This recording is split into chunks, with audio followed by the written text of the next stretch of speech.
ओम नमः शिवाय दोस्तों। मेरा नाम है अंकित और आज मैं आप सबके बीच में एक बहुत बड़ी समस्या के ऊपर बात करने के लिए आया हूँ। आज के समय में 90% इंसान तनाव, चिंता, स्ट्रेस इन सभी समस्याओं से जूझने लग रहे हैं। ये समस्या शुरू में तो छोटी सी लगती है, लेकिन धीरे धीरे करके यही समस्या बड़ी बीमारी का रूप ले लेती है। होता क्या है जब इंसान स्ट्रेस में रहता है? जब इंसान स्ट्रेस में, तनाव में होता है, तो उसका शरीर खुद को इमरजेंसी में फाइट एंड फ्लाइट रिस्पॉन्स के लिए तैयार करता है। इसका मतलब ये है कि शरीर खुद को रेडी करता है किसी भी स्ट्रेस यानी कि तनावपूर्ण स्थिति को टैकल करने के लिए, उससे बाहर निकलने के लिए। इसमें क्या होता है, जैसे ही इंसान किसी भी प्रकार के स्ट्रेस में आता है, चाहे वो जॉब का स्ट्रेस हो, चाहे वो पारिवारिक स्ट्रेस हो, चाहे पैसों का स्ट्रेस हो, चाहे हेल्थ को लेकर के स्ट्रेस हो, चाहे किसी भी कारण की वजह से स्ट्रेस क्यों ना हो, जैसे ही शरीर उस स्ट्रेस के रेंज में आता है, तो वैसे ही शरीर के जो एड्रिनल ग्लैंड होते हैं वो तीन प्रकार के हार्मोन रिलीज करते हैं। कोर्टिसोल, एड्रिनल, नोर एड्रिनल। ये हार्मोन क्या करते हैं, इंसान के शरीर को प्रिपेयर करते हैं उस स्ट्रेस को टैकल करके उस सिचुएशन से बाहर निकलने में। कुछ देर के लिए अगर ये हार्मोन रिलीज होते हैं तो वो हमारे शरीर के लिए फायदेमंद होता है, हम उस इमरजेंसी सिचुएशन से बाहर निकल जाते हैं। लेकिन अगर इंसान लगातार लंबे समय तक स्ट्रेस में रहे तो ये हार्मोन्स लंबे समय तक शरीर में रहते हैं, जिसकी वजह से शरीर के ऑर्गन्स डैमेज होने लग जाते हैं, इम्यूनिटी डाउन होने लग जाती है और शरीर विभिन्न प्रकार की बीमारियों से ग्रस्त हो जाता है। अब इसके पीछे की साइंस क्या है? जो कोर्टिसोल हार्मोन होता है वो शरीर को प्रिपेयर करता है हमारे शरीर को इमरजेंसी में फाइट करने के लिए, हमारे हार्ट बीट को बढ़ा देता है, ब्रेन को सिग्नल देता है कि स्ट्रेस आ रखा है, तनाव की स्थिति है, सभी ऑर्गन्स को मजबूत कर दिया जाता है उस सिचुएशन से बाहर निकलने के लिए। हार्ट बीट बढ़ जाती है, ब्रीदिंग रेट बढ़ जाता है, शरीर के अंदर में, ब्लड के अंदर में ग्लूकोज की मात्रा बढ़ जाती है ताकि उस सिचुएशन से बाहर निकला जा सके। लेकिन अगर इंसान हमेशा तनाव में रहता है, गलत चीजें सोचता रहता है, हमेशा बीमारी के बारे में सोचता रहता है, हमेशा अपनी प्रॉब्लम के बारे में सोचता रहता है, तो उसके शरीर में ये हार्मोन बड़ी मात्रा में निकलते रहते हैं। उससे क्या होता है कि मान लीजिए अगर आपके शरीर में कोर्टिसोल हार्मोन की वजह से ग्लूकोज बढ़ा रहेगा तो क्या होगा, आप डायबिटीज के शिकार हो जाओगे। अगर आपके कोर्टिसोल हार्मोन की वजह से आपकी हार्ट पंपिंग ज्यादा रहेगी तो आप हाई बीपी के या फिर आप हार्ट डिजीज के शिकार हो जाओगे। इसी प्रकार जो स्ट्रेस होता है वो आपके हर एक ऑर्गन को डैमेज करता है। स्ट्रेस का सबसे पहला काम होता है आपकी इम्यूनिटी को डाउन करना। अगर आप लंबे समय तक स्ट्रेस में रहते हो तो आपकी इम्यूनिटी डाउन हो जाएगी, आप जल्दी जल्दी बीमार होने लगोगे।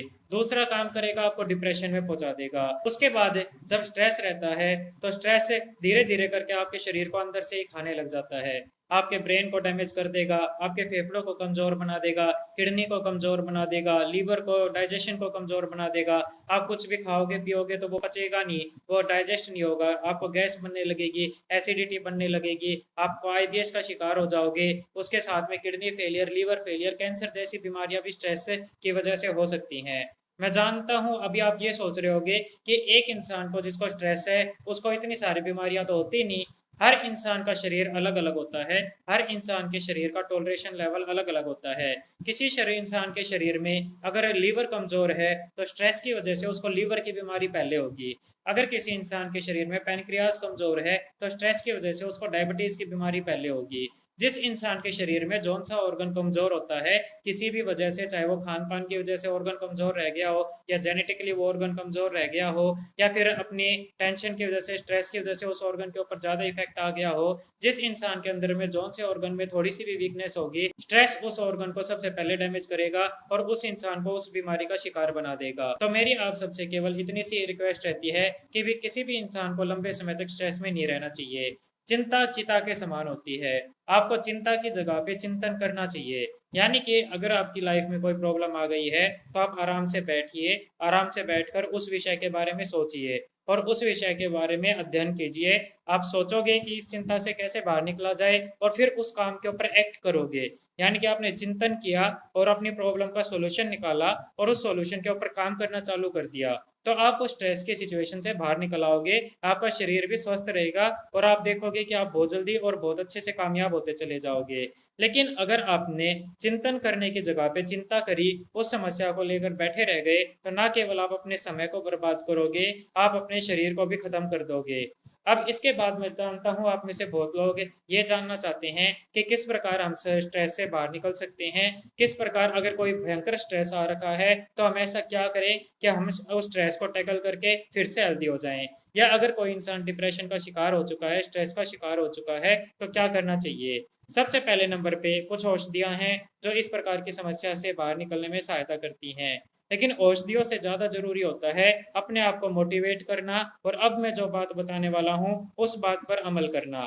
अगर आपने मेरी उस बात पर अमल कर लिया तो 99% आप स्ट्रेस से, डिप्रेशन से बाहर निकल जाओगे और आप पहले की तरह स्वस्थ हो जाओगे। और वो बात है फिजिकल और मेंटल वर्क करना।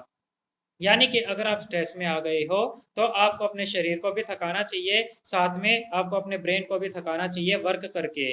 स्ट्रेस करके नहीं थकाना, आपको वर्क करके थकाना है। मेरी बात को ध्यान से याद रखिएगा।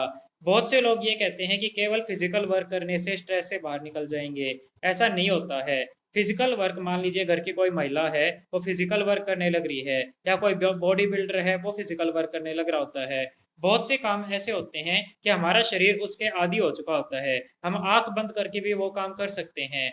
जिस वर्क में हमारा फिजिकली एफर्ट तो लगता है लेकिन हमारे दिमाग का यूज नहीं होता, वो वर्क में हम अपना फिजिकली तो काम देते रहते हैं लेकिन वो वर्क करते हुए भी हम टेंशन में रहते हैं, हमारा ब्रेन उसी चीजों को लेकर चिंता करता रहता है। तो हमें क्या करना है? हमें ना केवल फिजिकल वर्क करना है बल्कि साथ साथ में ऐसा काम भी करना है जिससे कि हमारे दिमाग और हमारा कंसंट्रेशन एक जगह पर फोकस हो जाए। जब आप मेंटल वर्क करोगे, कोई नई चीज सीखोगे, तो धीरे धीरे करके आपके पास इतना समय ही नहीं बचेगा कि आप बेफिजूल की चीजों के बारे में सोच सको। जब आपके पास इतना समय नहीं बचेगा, आप अपने दिमाग को अच्छे काम में और नई चीज को सीखने के ऊपर लगाओगे, तो धीरे धीरे करके आपका हार्मोनल लेवल बैलेंस में आ जाएगा और धीरे धीरे करके आप डिप्रेशन की स्थिति से बाहर निकल जाओगे। तो आपको सबसे जरूरी क्या करना होगा? आपको नई एक्टिविटी सीखने के ऊपर फोकस करना होगा। अगर आप कोई जॉब करने लग रहे हो जिसमें फिजिकल वर्क ज्यादा है, तो अपने आप को हेल्दी बनाने के लिए आपको ऐसी जॉब के ऊपर शिफ्ट होना होगा जिसमें फिजिकल वर्क के साथ में आप मेंटल वर्क भी करो। उसके साथ साथ में अगर आप और कुछ नहीं कर सकते तो आप किताबों को पढ़ना चालू कर दीजिएगा। बुक रीडिंग करोगे, आपका ध्यान बुक में रहेगा, आपका ध्यान स्ट्रेस से हट जाएगा और बुक रीडिंग में लग जाएगा, तो धीरे धीरे करके आप बिल्कुल हेल्दी होते चले जाओगे। मैं आपको एक एग्जांपल देना चाहता हूँ। हमारे एक पेशेंट हैं, वो बहुत ही ज्यादा क्रोनिक डिप्रेशन में थे। उन्होंने अपने घर से निकलना, अपने कमरे से निकलना तक भी बाहर बंद कर दिया था। मेरी बात मान करके उन्होंने मात्र एक काम करा, उन्होंने दिन में 3 से 4 घंटा किताबें पढ़ना चालू कर दिया। जैसे ही वो किताबें पढ़ते और ध्यान लगा करके, कंसंट्रेशन लगा करके किताबें पढ़ते, तो उनका सारा ध्यान स्ट्रेस से हट जाता और किताबों को पढ़ने में लग जाता। धीरे धीरे करके क्या हुआ कि जैसे जैसे उनके हार्मोन लेवल बैलेंस में आते चले गए, उनका डिप्रेशन दूर होता चला गया। उन्होंने अपनी दवाइयां बंद कर दी। दवाइयां बंद करने के साथ में उनके मन में इच्छा आने लग गई घूमने फिरने की। वो अपने कमरे से बाहर निकलने लग गए, घूमने फिरने लग गए, अपने परिवार वाले लोगों के साथ में बैठ के बातचीत करने लग गए, उनके साथ में घुलने फिरने लग गए। तो इस प्रकार से मात्र एक छोटा सा चेंज करके उन्होंने अपने जीवन को फिर से सार्थक रूप दे लिया और अपनी इस समस्या से बाहर निकल गए। तो स्ट्रेस से टैकल करने के लिए और स्ट्रेस की सिचुएशन से बाहर निकलने के लिए सबसे ज्यादा जरूरी होता है कि आप फिजिकल वर्क करें और उसके साथ साथ अपने दिमाग को किसी ऐसी एक्टिविटी में लगाएं जिससे कि आपको अच्छा मिलेगा और आपका शरीर स्वस्थ होता चला जाएगा और आप उस काम में बिजी रह पाओगे। अगर आपको मेरी कई कई बातें अच्छी लगी हैं तो मेरे चैनल को सब्सक्राइब कर लीजिएगा और बेल आइकन का बटन दबा लीजिएगा और इस वीडियो को ज़्यादा से ज़्यादा शेयर कीजिएगा ताकि आप हेल्दी हो जाएं और स्ट्रेस जैसी समस्या को जड़ से खत्म कर दें। Thank you very much. Have a nice day. ओम नमः शिवाय।